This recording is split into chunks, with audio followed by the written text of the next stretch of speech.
Là, vous me posez une question. Ça doit être très difficile, il faut passer des examens, mais enfin, à l'écran, c'est pas difficile. C'est pas difficile. J'endosse un uniforme et c'est tout. Alors l'uniforme, ça vous suffit? Ah oui, oui. Et le reste de finesse? Ah non, je sais pas. Non, je fais partie un peu de la gendarmerie, on se fond un peu dans la vraie gendarmerie. Mais vous n'avez pas de problème avec les vrais gendarmes, ils vous aiment bien. Ah, il m'adore, je crois. Je crois on est très, avec Giraud, toute la brigade de gendarmerie est très aimée. Une fois, je suis passé, mais sans le fait, ça ne m'arrive jamais d'avoir des contraventions. Et c'est vrai d'ailleurs. Mais je suis passé à 90 à l'heure dans une agglomération sur une très large route. Et la gendarmerie qui m'a stoppé. J'avais été pris par une voiture piège, si vous a donné l'idée de faire le film avec des voitures pièges. Et alors, on nous a fait stopper, il a dit « Ah, mais dites donc, mais c'est le gendarme de Saint-Tropez. Mettez-vous là. » Et alors, on a discuté, mais du coup, ils ont téléphoné au lieutenant qui est venu de 3-4 km pour venir me voir. Et j'ai pas eu l'amende du tout, c'était une amende de 1000 francs. Enfin, pas 1000 francs anciens. Et j'ai pas eu l'amende. Mais enfin, j'ai laissé mon autographe quand même dessus, j'ai eu le procès verbal. Et pour faire un bon mari? Je sais pas, moi je crois que j'en suis un, enfin, j'en suis un. Ça me rappelle un film de Gabin, il me dit, mais vous savez, vous en êtes un? Je dis, ah, j'en suis un. Non, Gentleman d'Epsom. Bon, enfin. Je crois que je suis bon mari, mais enfin, je crois qu'il est très mauvais caractère. Et dans le film, je change, il y a des nuages, il y a des périodes de beau temps. Mais même quand il y a des, des éclaircies rares. Aujourd'hui, c'est l'éclaircie. C'est l'éclaircie, malgré le temps automnal. Oui. Et pour faire un bon comique, qu'est-ce qu'il faut faire?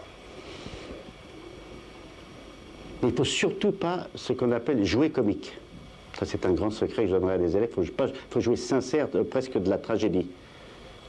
Dans la vie de tous les jours. Il ne faut pas faire ce que j'appelle faire le gugus, faire le comique. Ça ne passe pas du tout. Là, c'est un clin d'œil au public, et là, il se méfie le public. Il dit attention, on veut que je rie. Et dans la vie de tous les jours, est-ce qu'il vous arrive d'avoir des mimiques comme celles que vous faites dans vos films, par exemple? Jamais. Vous êtes un homme sérieux et posé. Mais là, je fais un rôle quand même dans le gendarme ou dans les autres films, je joue des rôles. Je joue des personnages qui s'appellent X, Y, Z, auxquels il arrive des aventures, et je joue ces aventures comme si elles arrivaient un peu à moi, mais enfin un peu déformées quand même. Quand on est clown et qu'on travaille avec un metteur en scène, est-ce que c'est facile? Oui, si le metteur en scène doit diriger sans que ça se voit, sans que le clown, enfin que l'acteur, il ne faut pas le sentir.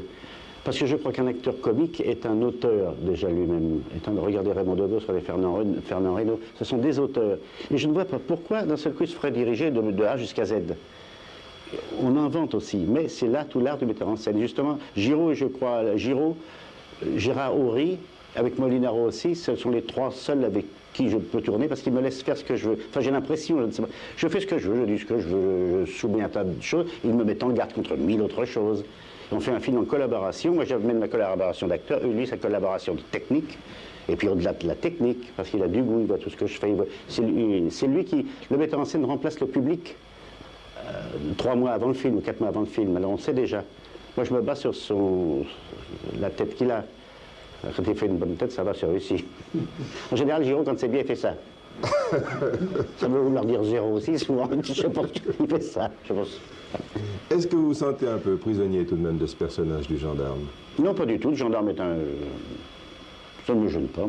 Donc on risque de le retrouver encore de temps à autre? On a déjà une idée. Oui, on a déjà une idée pour un... On dit toujours le dernier. Mais enfin, quand c'est bon, vous savez... Quand il y a des plats qui sont bons, on en mange souvent. Alors, bonne chance pour les plats suivants et merci. Merci beaucoup. Je ne veux plus être dirigé. C'est-à-dire, dis donc, Louis, tu vas te mettre là et tu vas faire ça. Je vois pourquoi, mais ça, il connaît. C'est moi, il n'y a que moi qui peux le sentir. Mais il peut me dire, dis donc, je crois que tu pourrais essayer ça. Essayer, ah, essayer, d'accord. Les ordres, je n'accepte plus là-dedans, fini. Il faut faire des âneries, surtout dans le comique. Et c'est pourquoi il y a tant d'artistes comiques qui sont, croyez-moi aussi, forcément plus forts que moi, et qui sont en bas, en ce moment, je leur souhaite qu'ils remonter, parce qu'ils se laissent diriger par des gens qui ne sont pas du tout compétents pour être dirigés. Je me suis posé un acteur s'amène devant un monsieur qui est baptisé metteur en scène, seul coup il tremble, je ne vois pas pourquoi. Et ce monsieur dit, bon alors dites donc maintenant, taisez-vous s'il vous plaît, alors, vous allez vous mettre là, vous allez dire ça comme ça, non, boucle là, hein. Vous allez mettre ça comme ça et vous allez vous mettre là, et vous verrez, ah, comme ça, et on voit, il n'y a rien. Des gens comme Dufilo, des gens comme Jean-Marc Thibault, Roger Pierre, des gens comme Fernand Reynaud, des gens comme De Vos, etc., et j'en oublie, et les meilleurs sûrement, on doit... Qui? Larry Cole.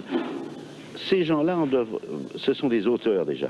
Un acteur comique est un auteur dans toute chose.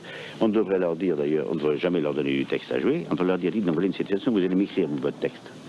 Écrivez-moi votre texte, vous allez nous dire comment vous voyez, et puis le conseiller, les diriger tout doucement.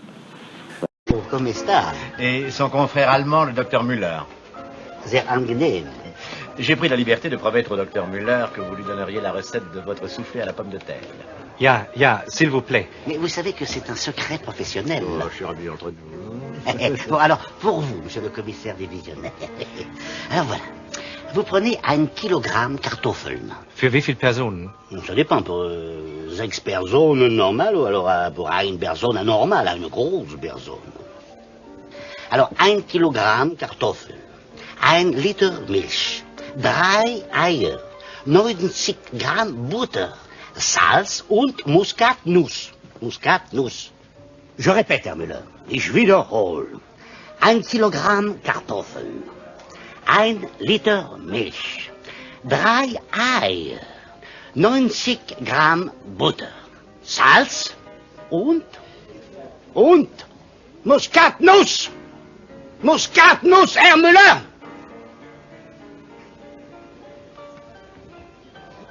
Signor Riganti, monsieur le commissaire, haben Sie verstanden, Herr Müller? Ja. Auf Wiedersehen, Herr Müller. Merci. Avez-vous c'est dur de se mettre dans la peau d'un personnage?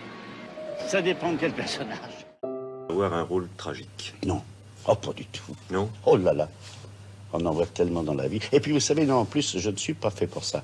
Il y a beaucoup d'acteurs qui le font très, très, très bien. Et je vais les voir, ça me suffit. Moi, je ne peux pas. Un homme comme Fernandel pouvait jouer des rôles très comiques, Oui, et oui. jouer des rôles tragiques. Eh oui. Vous ne... Moi, non, je crois pas. Je ne crois pas. Vous êtes peut-être capable de le faire, mais Oh, vous je ne le crois savez pas. Non. Est-ce que vous aimez De Funès? Oui.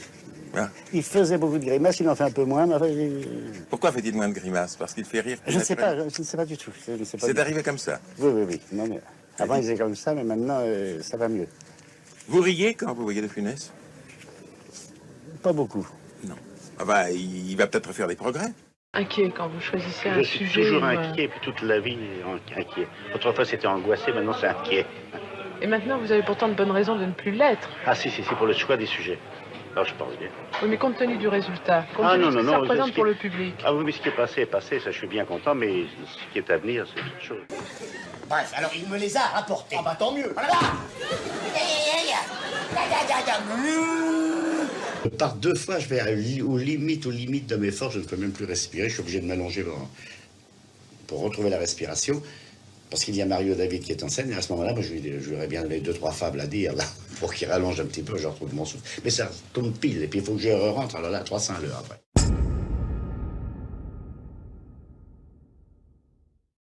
Louis, il y a 1 an et demi, 2 ans, pour vous, c'était fini, le cinéma, il n'était plus question d'y penser. Maintenant, ça repart, vous avez l'impression de redémarrer complètement, là? Oui, puis de repartir sur une base très nouvelle, avec un esprit très nouveau dans le comique, dans la manière de le jouer. Parce que je ne peux plus faire de brutalité, et c'est tant mieux. Parce que cette brutalité, ces colères, c'est un produit. J'avais fabriqué un produit, et tout le monde me demandait que de ce produit-là. Les metteurs en scène, tout le monde voulait... Non, énerve-toi, allez, t'appuie dessus. Ça fait longtemps que tu... Ben, il y a quelque temps, j'ai pris des cours de comédie, tu te souviens? Oui. Mais t'avais pas tellement apprécié, toi.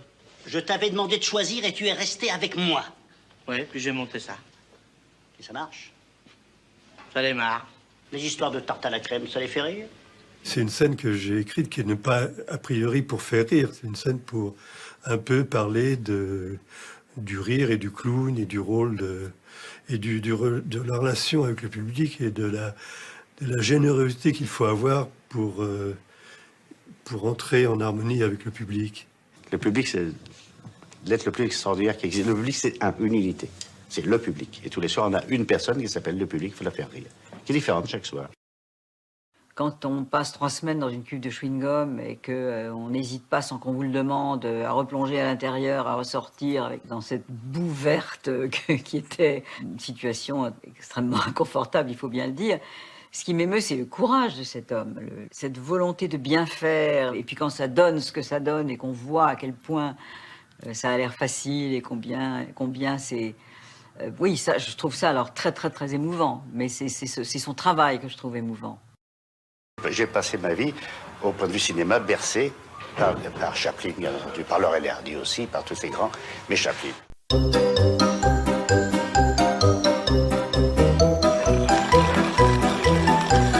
Vous aussi comique dans la vie que sur l'écran? Pas du tout. Je suis pas drôle du tout. Il paraît que je suis pas drôle du tout. Si.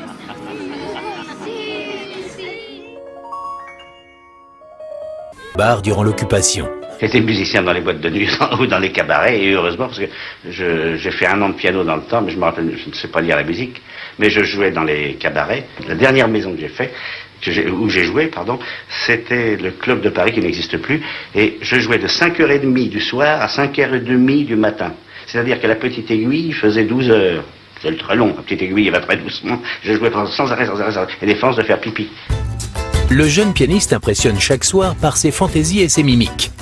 J'ai voulu monter de marche, une petite marche à chaque film, c'est-à-dire une ligne de plus. Ça, il n'y a rien à faire, je vais l'écouter.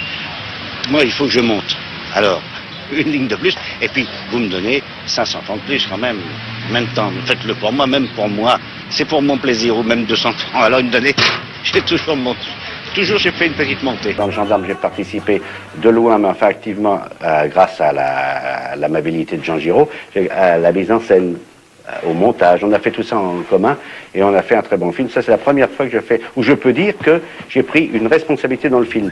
Pété pendant 1 mois, avec tous les gestes, et très bien. Il y avait le premier violon qui me donnait les leçons. C'est en montant. Il est en bas. C'est 7. Oui, il est en bas. Voilà, très bien. Si vous faites c'est moi. Ah non. Et quand j'ai commencé à lever les bras, paf, quand c'est parti, il y a des cuivres. J'ai cru que je me déplaçais 3 mètres d'un coup, les cuivres par là et les autres qui me repoussaient. Ce que Louis ne vous dit pas, c'est qu'à l'issue de cette répétition extraordinaire où il était emporté par une espèce de passion de la musique, les 80, je crois même qu'il y avait 100 musiciens de l'opéra, tous premier prix conservatoire, ont applaudi de Funès pour les avoir dirigés de cette manière. C'est quand même assez... C'était un très bel hommage. C'était de la gentillesse.